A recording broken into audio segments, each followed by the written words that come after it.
இயேசுவிலே பிரியமான சகோதர சகோதரிகளே, உங்கள் எல்லோருக்கும் ஆண்டவராகிய இயேசு கிறிஸ்துவின் பெயரால் காலை வணக்கங்கள் மற்றும் வாழ்த்துக்கள்.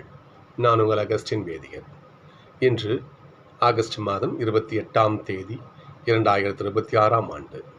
ஆண்டவரின் மடியில் 5 நிமிடங்கள். சகோதர சகோதரிகளே, இன்றைக்கு ஒரு எளிமையான கருத்துக்களை திரு அவை நமக்கு நினைவூட்டுகிறது. சாதாரண விஷயம். ஆனால் இந்த சாதாரண விஷயம் நம்ம எங்கே கொண்டு போய் சேர்க்க போகுது என்பதுதான் மிக முக்கியமானது. சிம்பிளாக சொல்லணும்னா, நமக்கு பசி எடுக்குது, இன்னொருத்தவங்க சாப்பிட்டா நம்ம பசி தீர்ந்துருமா? ஒருபோதும் ஆகாது. நமக்கு தாகம் எடுக்குது, என்னுடைய தாகம் குறையணுங்கிறதுக்காக அடுத்தவன் தனி குடிச்சா எனக்கு தாகம் குறைஞ்சிருமா? வாய்ப்பே கிடையாது. அதே போலத்தான் சகோதர சகோதரிகளே, ஆன்மீக தேவையும் அப்படித்தான். நான் இறைவனோடு ஒன்றிக்க வேண்டுமென்றால், இறைவனோடு இணைய வேண்டுமென்றால், அவரது கரத்தை பற்ற வேண்டும் என்று சொன்னால், நான் என்ன செய்கிறேன் என்பதை பொறுத்துத்தான் அது அமையும். இந்த உலக காரியத்தை எடுத்துக்கங்களேன். உதாரணத்துக்கு, நான் என் அன்பை என் பிள்ளைக்கு வெளிப்படுத்தணும்னு வச்சுக்கங்களேன், என் முயற்சி இருக்கணும். நான் என்ன பண்ணுறேன் என் குழந்தைக்கு? நான் என் பெற்றோர் நேசிக்கணுமா? நான் என்ன செய்கிறேன்? இன்னொருத்தன் செய்தது எனக்கு சேராது. ஆக நான் எப்படி தயாரிப்போடு இருக்கிறேன், நான் எப்படி உன்னிப்பாக விழிப்பாக கவனித்து செயல்படுறேன் என்பதில் தான் வெற்றி தோல்வி அடங்கியிருக்கிறது. சகோதரர்களே, அதுக்கு சின்ன உதாரணத்தை சப்ப சொல்கிறார் பாருங்க. ஒரு திருமண வீடு. அந்த திருமண வீட்டிற்கு மணமகனை வரவேற்க என்ன பண்ணுறாங்க? இப்பயும் அப்படி தான் நிறைய பேர் இந்த திருமணத்தை பார்க்கலாம். நம்ம சில ஆட்கள்லாம் செட் பண்ணி வைப்பாங்க. அந்த நபர்கள் எப்போ அந்த வரவேற்பு வருதோ அப்போல்லாம் சில வேலைகளை செய்வாங்க. அப்போ கெட் ரெடியாக இருக்கணும் அவங்க. அப்படி இல்லை என்றால் அவருடைய ஊதியம் பதிவு போய்விடும் இல்லையா? அதே போல தான் எடுத்துக்கோங்களேன். 10 கன்னியர்கள் என்ன பண்ணுறாங்க? பெண்கள் மணமகனை வரவேற்க ரெடியாக இருக்கிறாங்க. மணமகன் வர கொஞ்சம் டிலே ஆகுது, கொஞ்சம் கால தாமதம் ஆகிறது. சரி, கொஞ்ச நேரம் ரெஸ்ட் எடுப்போம் என்று அவர்கள் ஓய்வெடுக்கிறார்கள். அந்த நேரத்தில் மணமகன் வந்து விடுகிறார். வரக்கப்புறம் ரெடியாக வராங்க. எடுங்க. அவர்கள் வந்து என்ன பண்ணணும்? எண்ணெய் விளக்குகளை விளக்கு பிடிச்சி வரவேற்கும், மணமகன் வரவேற்கும், அதுக்கு ரெடி ஆகுறாங்க. அப்படி ரெடி ஆகும் பொழுது அதில் சிலருக்கு எண்ணெய் விளக்கில் கொஞ்சமாக இருக்குது. சில பேர் நம்ம என்ன பண்ணுறாங்க? எக்ஸ்ட்ரா எண்ணெயை கொண்டு வந்துருக்கிறாங்க. அதை அவங்க ஊற்றி சரி பண்ணிக்கிறாங்க. அதனால் அந்த எக்ஸ்ட்ரா உபரி எண்ணெயை கொண்டு வராதவர்கள் என்ன பண்ணுறாங்க?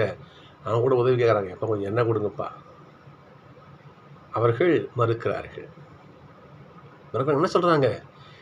என்கிட்ட கொஞ்சம் இடம் தான் இருக்குது, தீர்ந்து போனால் நாங்கள் அதை ஊற்றி பயன்படுத்திக்குவோம். உங்களுக்கு கொடுத்தா எங்களுக்கு தீர்ந்து போயிடும். அதனால உங்களுக்கு நீங்கள் கொண்டு வாங்க சொல்லி அவர் அனுப்பிச்சிடுறாங்க. இவங்க எண்ணெய் கொண்டு வர போகிறாங்க. மணமகன் வந்து விட்டார். என்ன பண்ணுறாங்க? தயாராக இருந்த அந்த பெண்கள் அந்த திருமண வீட்டுக்குள் நுழைஞ்சிடுறாங்க. தயார் இல்லாதவர்கள் வெளியே தங்கிடுறாங்க. சகோதரர்களே, எனக்கு எண்ணெய் தேவை என்றால் நான் தான் எனக்கான காரியத்தை செய்து கொள்ள வேண்டும். எனக்காக அடுத்தவங்க செய்ய மாட்டாங்க. இது உலக காரியங்களுக்கும் ஆன்மீக காரியத்துக்கும் மிக பொருந்தும். சொன்னேன் இல்லையா?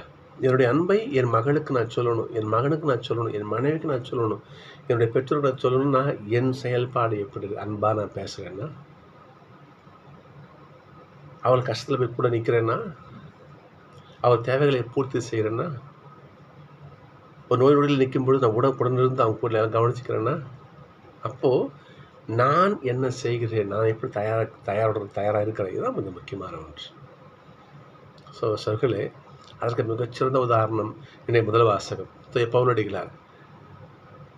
பவுலடிகளார் இல்லை என்றால் அது நான் கண்டிப்பாகவே சொல்வேன்.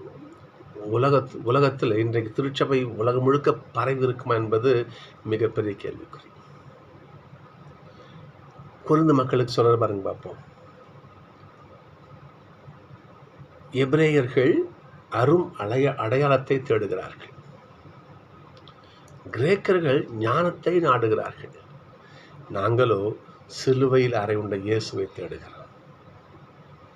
சிலுவை உங்களுக்கெல்லாம் ஒரு ஒரு ஒரு ஒரு மடமையான ஒரு ஒரு காரியமாக இருக்குது. அது வெற்றி தரும் பொக்கிஷம் சிலுவை என்று அவருடைய நிலைப்பாடை பாருங்க பாப்பா.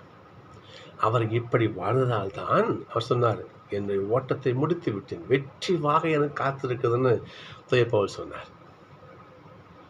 அப்போ அவர் தயாராக இருந்தார் பாருங்க பாப்போம். தான் இறைவனோடு ஒன்றிக்க அவருக்கு என்ன தேவையோ அதை தன் கூட வச்சுக்கிட்டே இருந்தார். அந்த எண்ணெய் பெண்களைப் போல தயாரிப்பு இல்லாமல் அவர் இல்லை. தன்னுடைய மீட்புக்கான காரியத்தை அவர் உடனே வைத்திருந்தார். எனவே சகோதரர்களே, திரும்ப சொல்கிறேன், ஆன்மீக காரியத்திற்கோ உலக காரியங்களுக்கோ நாம் தயாராக இருக்க வேண்டும். அது மட்டுமில்லாமல் நமக்கான காரியங்களை நல்லவற்றை சேர்த்து வைத்துக் கொள்ள வேண்டும். அப்பொழுதுதான் மணமகன் வந்தால் நான் மணமகனோடு நம்ம அந்த திருமண வீடுகள் உள்ளே போய் சேர முடியும், இல்லை என்றால் வெளியே தான் நிற்கும். எனவே சகோதரர்களே, சற்று சிந்தித்து பார்ப்போம். நமக்கான காரியத்தை நம்மளோட செஞ்சுருக்கிறோம். நம்ம வாழ்க்கையில் ஆன்மீக காரியத்திற்கும் உலக காரியங்களும் சொல்கிறேன், நல்லவற்றுக்கு சொல்கிறேன், தப்பு தீங்கு நினச்சிக்க போகிறீங்க, நல்லவற்றுக்கு சொல்கிறேன். அப்படி இல்லை என்றால் மனதை மாற்றிக்கொள்வோம்.